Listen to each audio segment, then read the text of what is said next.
오늘 말씀은 세상 나라를 심판하시는 하나님입니다. 사람들에게 가장 고통스러운 게 무엇일까요? 사람은 자유가 없을 때 가장 고통스러워합니다. 그래서 사람들이 감옥에 가는 것을 정말 두려워합니다. 그 좁은 공간에 많은 사람이 밀집되어 있으니까 불편한 겁니다. 그런데 감옥 안에서도 또 이제 독방이 있지 않습니까? 그 독방에 갇히는 것을 더욱 두려워한다고 합니다. 전 세계에 이 오미크론이 확산되고 있지 않습니까? 우리나라에서도 오미크론이 확산되었습니다. 그래서 정부가 이 정책을 더 강화시켜서 고시를 했습니다. 그런데 그때 어떤 일이 일어났냐면 거리 곳곳에 이제 옷을 입었는데 그 옷 뒷면에 보면 자유가 아니면 죽임을 달라, 죽음을 달라 그런 문구가 새겨진 옷을 입거나 그런 피켓을 들고 자유를 달라고 그렇게 항의를 했습니다. 우리나라만 그런 것이 아닙니다. 유럽, 미국 등지에서도 자유가 아니면 죽음을 달라고 하면서 자유를 외쳤습니다. 이렇게 보면 사람들은 제한받는 것, 구속받는 것, 통제받는 것을 매우 싫어합니다. 이스라엘 백성들은 430년 동안이라 이렇게 구속받고 제한받고 억압받고 통제받으며 살아왔습니다. 그들도 자유를 달라고 아마 수만 번, 수백만 번 외쳤을 것입니다. 그래서 그들은 누구에게 부르짖었냐면 하나님께 부르짖었습니다. 자기에게 아무리 부르짖어도 답이 없죠. 이 애굽 사람들에게 부르짖고 싶어도 그렇게 할 수 없고 오직 하나님께 부르짖은 것입니다. 하나님께서는 3장 7절에 말씀하십니다. 여호와께서 이르시되 내가 애굽에 있는 내 백성의 고통을 분명히 보고 그들이 그들의 감독자로 말미암아 부르짖음을 듣고 그 근심을 알고 라고 말씀하고 계십니다. 이 하나님은 하나님의 백성의 기도에 응답하십니다. 과연 오늘 본문을 통해서 어떻게 하나님의 백성들의 그 기도에 응답하시는지 한번 살펴보겠습니다. 첫 번째는 세상 나라 왕을 심판하시는 하나님이십니다. 하나님은 하나님의 백성을 이 애굽의 무거운 그 노역 가운데 있는 그들을 구원하기를 원하셨습니다. 그런데 오늘 바로는 하나님의 이 구원 사역을 적극적으로 방해하고 있습니다. 바로는 하나님의 9가지의 그 능력, 그 위대한 능력을 보았음에도 불구하고 하나님의 말씀에 귀 기울이지 않았습니다. 피, 개구리, 이, 파리, 악질, 종기, 우박, 메뚜기, 흑암 이 모든 것들을 보았으면 회개할 만한데 이 모든 것들을 보았으면 좀 그 하나님의 말씀에 귀 기울일 만한데 순종하지 않았습니다. 애굽 왕 바로는 6개월 동안 하나님이 보낸 모세와 협상을 합니다. 테이블을 앞에 놓고 이제 협상을 합니다. 모세의 요구는 이겁니다. 우리 민족이 원래 가나안에서 온 사람들이니 다시 가나안으로 들어가겠다. 그러니까 들어가게 좀 우리를 길을 열어달라라고 요청합니다. 바로 왕은 말합니다. 야, 애굽 왕의 근간이 저 노예들인데 너희들이 돌아간다는 것은 절대 안 될 일이야 하고 단호하게 끊어버립니다. 결국 바로와의 그 9차 협상에서도 모든 협상이 결렬돼 버렸습니다. 그리고 모세에게 엄포합니다. 다시 한 번만 내 앞에 나타나면 모세 너는 나한테 죽는다. 알겠어? 이렇게 말합니다. 분위기가 살벌해지죠. 출애굽기 10장 28절에 이렇게 말합니다. 너는 나를 떠나가고 스스로 삼가 다시 내 얼굴을 보지 말라. 내가 내 얼굴을 보는 날에는 죽으리라. 너무 무시무시한 말로 이 모세를 협박합니다. 결국 애굽에 이 9제를 지나 10번째 하나님의 능력이 선포됐습니다. 애굽에서 가장 소중한 것이 집이 아닙니다. 소가 아닙니다. 그것은 장자입니다. 각 가정의 장자였습니다. 그래서 하나님께서 그 장자를 치시는 겁니다. 그 능력이 언제 나타났냐 하면 낮이 아니었습니다. 밤이었습니다. 8절에 보면 그 밤에, 12절에 보면 내가 그 밤에, 29절에 보면 밤중에, 30절에 그 밤에, 41절에도 430년이 끝나는 그날에, 42절에도 이 밤은 여호와의 밤이라 이렇게 말씀하고 있습니다. 결국 밤에 그 장자들이 죽임을 당하는 것입니다. 오늘 본문 29절에서 30절 같이 한번 읽어보겠습니다. 밤중에 여호와께서 애굽 땅에서 모든 처음 난 것 곧 왕위에 앉은 바로의 장자로부터 옥에 갇힌 사람의 장자까지와 가축에 처음 난 것을 다 치심에 그 밤에 바로와 그 모든 신하와 모든 애굽 사람이 일어나고 애굽에 큰 부르짖음이 있었으니 이는 그 나라에 죽임을 당하지 아니한 집이 하나도 없었음이었더라. 아멘. 이 밤은 그냥 평범한 밤이 아니었습니다. 심판의 밤, 두려움의 밤, 그 밤을 이 성경에는 여호와의 밤이다라고 말하고 있습니다. 애굽인에게 이 밤은 정말 절망과 고통이 가득한 밤이었습니다. 애굽 전역에 아들을 잃은 부모들이 부르짖는 소리가 끊이질 않았습니다. 애굽의 바로 왕으로 인해서 이 애굽에 이 큰 재앙이 임한 것입니다. 어리석은 지도자 한 사람이 백성들에게 큰 고통을 안겨주었습니다. 애굽 전역에 이 아이들 그리고 가축의 초태생들이 다 죽었습니다. 애굽 전체가 피바다가 된 것입니다. 우크라이나가 이 전쟁을 통해서 이 날이 풀리면서 시신이 막 나뒹굴고 있다고 하죠. 그런데 애굽 전체는 그것보다 더했다는 것입니다. 피비린내가 진동하고 그 다음에 피바다가 온 천지에 깔려 있어서 도무지 사람이 살 수 있는 곳이 아니었습니다.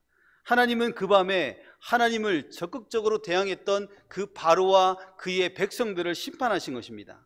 12장 12절 한번 같이 읽겠습니다. 내가 그 밤에 애굽 땅에 두루 다니며 사람이나 짐승을 막론하고 애굽 땅에 있는 모든 처음 난 것을 다 치고 애굽의 모든 신을 내가 심판하리라. 나는 여호와라. 아멘. 저는 이 말씀에서 정말 두려운 게 맨 마지막 말씀입니다. 나는 여호와라. 얼마나 두려운지 모릅니다. 바로는 온 땅의 주인이 하나님이심을 빨리 깨달았어야 했습니다. 많은 기회가 있었는데 그 기회를 다 놓쳐버리고 결국 자신과 자신의 백성들이 고통을 당한 상태에 들어갔다는 것입니다. 이 본문을 통해서 우리가 알 수 있는 것은 하나님을 대적하는 자는 하나님께서 반드시 심판하신다는 사실입니다. 그리고 그와 함께 있는 이들도 그와 같이 큰 고통을 받는다라는 사실입니다. 얼마나 두려운지 모릅니다. 이스라엘 백성들은 430년 동안이나 큰 고통 가운데 있었습니다. 그들의 모습을 본다면 네 글자로 표현한다면 망연자실입니다. 소망이 없는 것입니다. 희망이 없는 삶을 그토록 오랜 시간 동안 살아왔습니다. 그런데 하나님께 간절히 부르짖었더니 하나님께서 응답하신 것입니다. 그 밤 하나님께서 친히 찾아오셔서 자유의 밤을 허락하셨고 희망의 밤을 허락하신 것입니다. 그 밤은 하나님께서 강권적으로 하나님께서 역사하신 밤입니다. 그래서 우리는 온 땅의 주인이 하나님이심을 반드시 기억해야 됩니다. 그래서 하나님만을 경외하겠습니다라고 고백해야 됩니다. 하나님께서 내게 무슨 말씀을 하시든지 하나님 귀를 기울이겠습니다. 그리고 하나님 고난의 순간이 오든 그렇지 않든지 간에 하나님께 간절하게 부르짖겠습니다. 그렇게 하나님께 나아가야 된다는 것입니다. 그러면 하나님께서 반드시 응답하십니다. 할렐루야. 아멘. 하나님은 이렇게 기도하는 하나님의 백성들에게 다가가시고 그들을 힘들게 하고 핍박하는 세상의 왕을 심판하셨습니다. 두 번째는 그렇게 기도하는 하나님의 백성들에게 하나님께서는 이제 구원하심으로 응답하십니다. 두 번째, 택한 백성을 구원하시는 하나님이십니다. 이스라엘 백성들은 그렇게 오랜 시간 동안 노예 취급을 받았습니다. 아니, 노예였습니다. 이스라엘 백성들에게 필요한 것은 자유라고 말씀드렸습니다. 그런데 어느 나라가 자유케 했습니까? 미국입니까? 아니면 중국입니까? 아닙니다. 어떤 나라가 이들을 자유케 한 게 아니었습니다. 하나님께서 이들을 자유케 하셨다라고 말씀하고 있습니다. 이들을 자유케 하기 위해서 하나님은 제일 먼저 구별했습니다. 나누었다는 것입니다. 11장 7절을 한번 보겠습니다. 같이 읽겠습니다. 그러나 이스라엘 자손에게는 사람에게나 짐승에게나 개 한 마리도 그 혀를 움직이지 아니하리니 여호와께서 애굽 사람과 이스라엘 사이를 구별하는 줄을 너희가 알리라 하셨나니. 아멘. 구별했다는 것입니다. 나누었다는 것입니다. 어린 양의 피가 있는 곳은 생명과 평안, 그리고 어린 양의 피가 없는 곳은 사망으로 나누어졌습니다.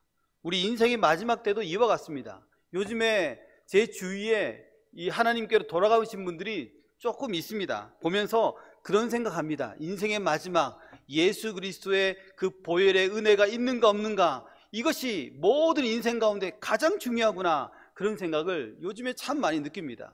다른 거 다 필요 없다. 주님의 보혈이 우리 안에 있어야 된다. 성령의 능력이 우리 안에 있어야 된다. 그래야 생명과 평안이 우리 안에 있다라는 사실이 요즘에 뼛속 깊이 다가오고 있습니다. 어린 양의 피, 너무 중요한 것입니다. 이 어린 양의 피가 없으면 성령의 능력도 없다는 것입니다. 어린 양의 피가 있기에 생명이 있고, 어린 양의 피가 있기에 사망에서 건져짐을 받을 수 있다는 것입니다. 하나님은 구별한 백성을 건져내십니다. 그 밤에 건져내십니다. 여호와의 밤에 어린 양이나 염소의 피를 집 좌우 문설주에 바르라라고 합니다. 문설주와 임방에 바르라고 합니다. 바름을 통해서 죽음의 천사가 애굽 전역을 돌 때에 그 피를 보고 건너간다라고 말하죠. 11장 6절에 보면 애굽 온 땅에 전무후무한 큰 부르짖음이 있으리라. 너무나 두려운 말씀입니다. 전무후무한 큰 부르짖음, 얼마나 비참한 날이길래, 얼마나 비통함이 있길래 이렇게 성경은 표현하고 있을까. 왕의 장자로부터 몸종까지, 가축의 처음 난 것까지 다 죽임을 당하는 그날이라는 것입니다. 심판의 날입니다. 그러나 이스라엘 백성들에게는 이 구원의 밤이었습니다. 구원의 날입니다. 결국 그 밤에 바로가 모세와 아론을 찾습니다. 급한 거죠. 마음이 급한 겁니다. 그러나 이미 자신도 아들을 잃고 백성들도 곡하는 소리가 온 땅에 퍼져 있는 이 상태였습니다. 31절입니다. 같이 한번 31절 읽겠습니다. 밤에 바로가 모세와 아론을 불러서 이르되 너희와 이스라엘 자손은 일어나 내 백성 가운데서 떠나 너희의 말대로 가서 여호와를 섬기며. 아멘. 바로의 말은 당장 떠나는 것입니다. 여호와를 섬기라는 것입니다. 이와 같이 하나님은 자기의 백성을 건져내십니다. 이 구원과 해방을 의미하는 절기가 6월절입니다. 건너간다는 뜻입니다. 여호와께서 애굽 사람을 칠 그때에 애굽에 있는 이스라엘 자손의 집은 건너갑니다. 물론 그 자손의 집에 하나님 말씀에 순종해서 그리스도의 보혈의 피가 있어야만 가능한 것입니다. 집 좌우 문설주 임방에 바른 이 어린 양의 피, 예수 그리스도의 피를 상징합니다. 이 피는 사람을 살리는 피입니다. 하나님이 보시는 것은 다른 것이 아니라 어린 양의 피를 본다는 것입니다. 어린 양의 피를 바른 다음에는 집 밖으로 나가지 말라고 말합니다. 피 아래에 있어야 안전하다고 말합니다. 이 피는 재앙을 막아주고 생명을 얻게 하는 피입니다. 보혈의 능력, 죄를 속하여 주는 능력입니다. 재앙을 입지 않으려면 죄를 덮어야 되는데, 죄를 덮는 것 유일한 것은 이 보혈의 능력입니다. 보혈이 덮어야 죄가 없이함을 받을 수 있습니다. 죄를 없이 하는 능력, 보혈의 능력이라고 말씀드렸습니다. 이스라엘 백성이 430년 동안이나 바로의 압제 아래 고통을 받았잖아요. 그들을 자유케 한 것은 다름 아닌 이 그리스도의 보혈이었다라는 사실입니다. 어린 양의 보혈이 저와 여러분들을 자유케 함을 확실히 믿으시기를 바랍니다. 우리를 자유케 할 분, 그분은 예수님, 또한 그분이 흘리신 보혈입니다. 로마서 6장 23절에 죄의 삭은 사망이다. 하나님의 은사는 그리스도 예수 우리 주 안에 있는 영생이다라고 말씀하셨습니다. 하나님의 진노의 순간에 그 하나님의 그 불꽃 같은 눈으로부터 피할 수 있는 방법은 딱 한 가지입니다. 어린 양의 보혈입니다. 그리스도의 피만이 우리를 그 하나님의 불꽃 같은 그 눈동자로부터 건져낼 수 있다는 것입니다. 사순절을 지나고 있습니다. 지나면서 이 그리스도, 예수 그리스도 십자가에서 피 흘려 죽으신 그 주님을 깊이 묵상해야 됩니다. 그리고 예수님의 보배로운 피를 더 의지하기를 결단하고 날마다 그 주님 앞에 나아가는 저와 여러분들이 되기를 소망합니다. 세 번째는 하나님 앞에 간절하게 기도하는 하나님의 백성들에게 온 세상이 하나님이심을, 온 세상이 하나님을 알게 되는 그 놀라운 것을 이스라엘 백성들에게 보여줍니다. 세 번째가 온 세상이 하나님을 알게 되는 것입니다. 하나님의 10가지 능력, 처음에는 9가지였죠. 1가지, 2가지, 3가지, 9가지, 10가지. 이 10가지의 하나님의 능력으로 왕과 그의 백성들은 심판을 받았습니다. 그리고 그리스도의 보혈로 하나님의 백성들은 건져냄을 받았습니다. 이로써 온 세상이 알게 되는 것이 무엇이냐면 하나님이 참된 왕이십니다. 하나님이 온 세상의 참 신이심을 온 세상 사람들이 보았다라는 것입니다. 출애굽기 7장 5절에 내가 내 손을 애굽 위에 펴서 이스라엘 자손을 그 땅에서 인도하여 낼 때에야 애굽 사람이 나를 여호와인 줄 알리라 라고 말씀하였습니다. 애굽 사람들이 10가지 하나님의 능력을 경험하기 전에는 이런 사실을 잘 몰랐습니다. 그런데 이제 알았다는 것입니다. 너무 많은 피를 보고 나서야 이 하나님을 알아봤다는 것입니다. 33절에 말합니다. 우리가 다 죽은 자가 되었다. 이건 누가 얘기했냐면 애굽의 백성들이 하는 말입니다. 우리가 다 죽은 자가 되었다. 살아있는 것 같지만 산자같이 살 수 없다. 자신들의 자녀를 잃어버린 그 부모의 마음 어떻습니까? 비통하죠. 끔찍한 것입니다. 그러니까 살아있지만 산 것 같지 않은 삶을 살고 있는 것입니다. 애굽에 있는 사람들은 망연자실했다는 것입니다. 처음에 이스라엘 백성들이 430년 동안이나 망연자실했다면 이제 하나님께서 그것 가운데 그 망연자실을 풀어주시고 애굽 사람들이 오히려 망연자실한 삶을 살고 있다는 것입니다. 그런데 이런 사실이 이미 창세기에 예언되어 있다는 사실은 더욱 우리를 놀라게 합니다. 창세기 15장 13절에 내 자손이 이방에서 객이 되어 그들을 섬기겠고 400년 동안 내 자손을 괴롭히리니, 그리고 400년 동안 아브라함의 후손들을 괴롭힌 그 나라를 내가 징벌할지며 그 후에 내 자손이 큰 재물을 이끌고 나오리라, 이렇게 말씀하였습니다. 이 말씀은 하나님께서 아브라함에게 하셨던 말씀입니다. 그런데 이 모든 말씀이 모세 때에 성취된 것입니다. 오늘 출애굽기 말씀 12장 34절에서 36절 같이 한번 읽어보겠습니다. 그 백성이 발교되지 못한 반죽 담은 그릇을 옷에 싸서 어깨에 매니라. 이스라엘 자손이 모세의 말대로 하여 애굽 사람에게 은금, 패물과 의복을 구하매 여호와께서 애굽 사람들에게 이스라엘 백성에게 은혜를 입히게 하사 그들이 구하는 대로 주게 하심으로 그들이 애굽 사람의 물품을 취하였더라. 아멘. 하나님께서 말씀하셨던 그대로 애굽 사람들이, 히브리인들, 이스라엘 백성들이 요구하는 그대로 은금, 패물과 의복을 넉넉하게 주었다라고 말하고 있습니다. 이미 하나님께서 창세기에서 말씀하셨던 그 말씀이 여기서 성취되었다라는 것입니다. 애굽 사람들은 지난 6개월, 반년 동안이나 하나님의 그 10번의 능력을 보았습니다. 그리고 이 10번 장자의 죽음을 통해서 하나님께서 이스라엘 백성 그 가운데 계셨다는 것을 보았다는 것입니다. 이제 하나님이 온 세상의 주인 되심을 알고 있었다는 것입니다. 하나님은 출애굽기 7장 1절에 바로에게 신같이 되게 하겠다, 모세에게 하신 말씀입니다. 그 말씀대로 애굽 사람들이 모세를 보았을 때 모세는 마치 신 같아 보였다는 것입니다. 이제 오랜 시간 동안 이 노예로 살았던 이스라엘 백성들도 살아계신 하나님을 경험했습니다. 이 430년이 적은 시간이 아닙니다. 이 노예의 근성이 뼛속 깊이 새겨지는 그런 시간이라는 것입니다. 그런데 이 시간을 통하여서 이 430년간의 노예 근성을 버리는 그런 시간이 되었다라는 것입니다. 하나님의 백성들도 이제 하나님을 믿게 되었고, 이제 바로도 온 세상의 주인이 하나님이심을 알게 되었고, 바로의 백성들 또한 온 세상의 주인이 하나님이심을 보았다, 깨달았다는 것입니다. 하나님은 이렇게 이스라엘 백성들을 건져내셨는데 이스라엘 백성들을 향해서 노예라고 말하지 않습니다. 무엇이라 말하냐면 하나님은 그들을 여호와의 군대라고 명명하셨습니다.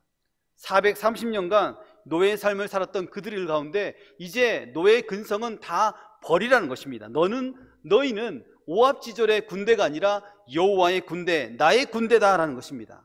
내가 너희와 함께 있으니까 너희는 이제 강철 부대야. 그러니까 아무 걱정하지 마. 저 애굽의 이 훈련된 저들보다 내가 너와 함께 할 때에 너희들은 진정한 군인이 될 수 있다라는 것과 같다는 것입니다.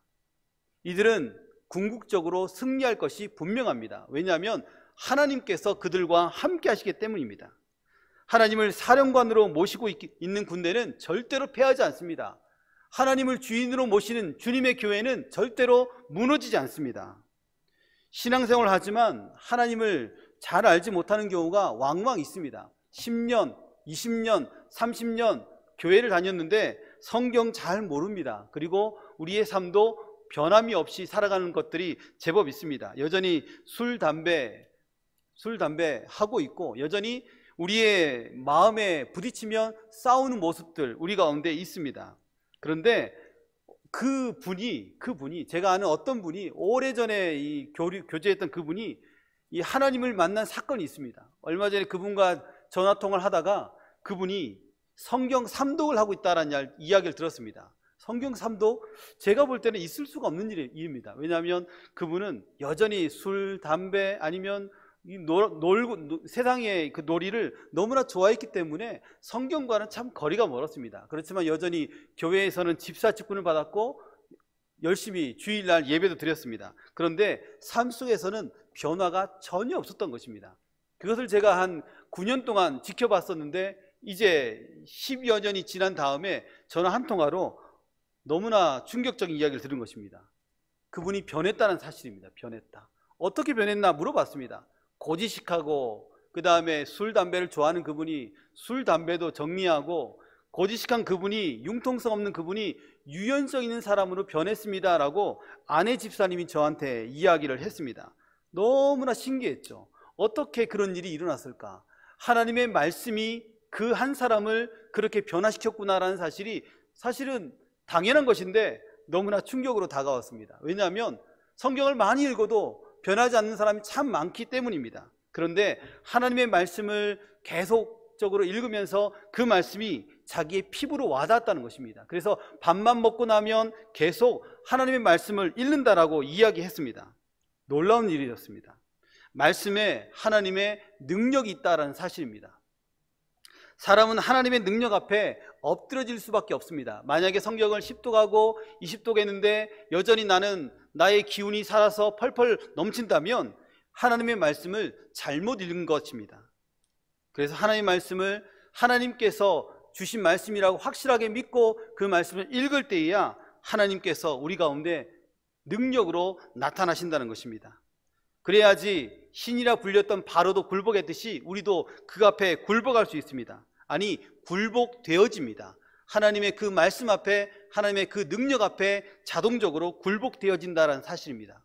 그래서 요즘 드는 생각이, 하나님께서 이렇게 코로나를 통해서 우리에게 하시는 말씀은 하나님의 말씀으로 돌아가라라는 말씀, 그 말씀이 자꾸 생각이 납니다.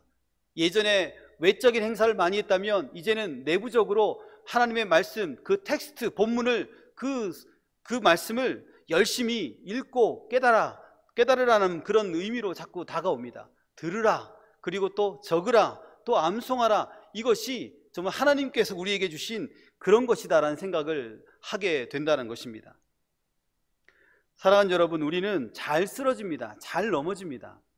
오합지졸의 인생일 수 있습니다. 그럼에도 하나님께서 주신 하나님의 말씀 앞에 선 우리를 하나님께서는 그분의 강한 팔로 붙잡아 주십니다. 그리고 우리를 여호와의 군대로 삼으십니다. 그리고 여호와의 군대로 삼으시고 우리를 통하여서 하나님께서 온 땅의 주인이심을 만방에 보여주신다는 사실을 기억해야 됩니다. 결론을 맺겠습니다. 430년입니다. 적지 않은 시간입니다. 정말 끔찍한 시간이면 끔찍한 시간입니다.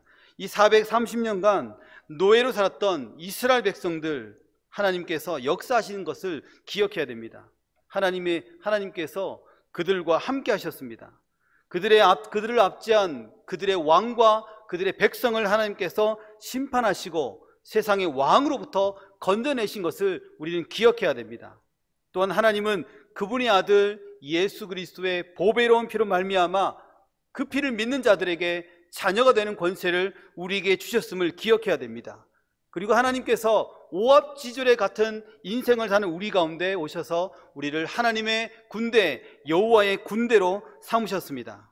그러므로 세상에 없어질 것들을 위해서 우리의 마음을 빼앗기지 않아야 합니다.